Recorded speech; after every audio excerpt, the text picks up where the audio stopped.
വലിയൊരു തട്ടിപ്പിന്റെ കഥ വരുന്നു. മോട്ടോർ വാഹന വകുപ്പിന്റെ പരിവാഹകൻ സൈറ്റിന്റെ പേരിൽ വൻ തട്ടിപ്പ് നടന്നതായി സൂചന. സംസ്ഥാനത്ത് നിന്ന് തട്ടിയെടുത്തത് 45 ലക്ഷം രൂപ.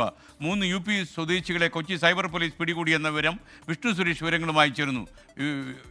വിഷ്ണു, ഈ തട്ടിക്കാൻ സാധ്യതയുള്ള താല്പര്യമുള്ള ആളുകൾ മുഴുവൻ കേരളത്തിലേക്ക് ടിക്കറ്റ് എടുത്തിരിക്കാൻ തോന്നുന്നല്ലോ. Good morning.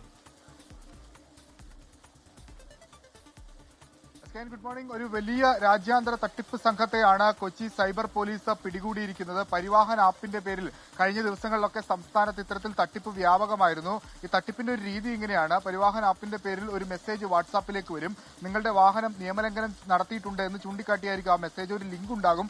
ആ ലിങ്കിൽ കയറി പണമടക്കാൻ ആവശ്യപ്പെടുമ്പോൾ ആ ലിങ്കിൽ കയറുമ്പോൾ തന്നെ അക്കൗണ്ടിലെ പണമൊക്കെ പിൻവലിച്ചു കൊണ്ടുപോകുന്നതാണ് ഇതിന്റെ ഒരു രീതി. ഏകദേശം 1400-ലധികം പരാതികൾ സംസ്ഥാനത്ത് ഉടനീളം ലഭിച്ചിട്ടുണ്ട്. 2700 പരാതികൾ സംസ്ഥാനത്ത് ഉടനീളം ലഭിച്ചിട്ടുണ്ടെന്നാണ് നമ്മൾ മനസ്സിലാക്കുന്നത്.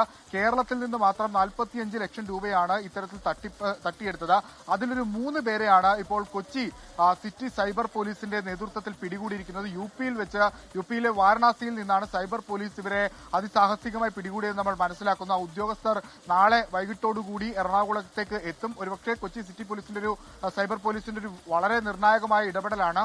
വ്യാപകമായ പരാതികൾ ഇന്നലെയും ഇന്നുമൊക്കെയായി ഈ മോട്ടോർ വാഹന വകുപ്പ് പരിവാഹന്റെ പേരിൽ ഉയർന്ന ഘട്ടത്തിലാണ് ഈ അറസ്റ്റ് ഉണ്ടായിരിക്കുന്നത്. ആ ഒരു പശ്ചാത്തലത്തിൽ ഈ തട്ടിപ്പിന് ഒരു ശമനം വരുമെന്ന് പ്രതീക്ഷിക്കുന്നുണ്ട്. ഒപ്പം കൂടുതൽ കണ്ണികൾ ഇതുമായി ബന്ധപ്പെട്ട് അറസ്റ്റിലാകാനുള്ള സാധ്യതയും ഉണ്ട്. ഒരു വലിയ തട്ടിപ്പ് സംഘത്തെയാണ് എറണാകുളത്തെ കൊച്ചി സിറ്റി സൈബർ പോലീസ് പിടികൂടിയിരിക്കുന്നത്.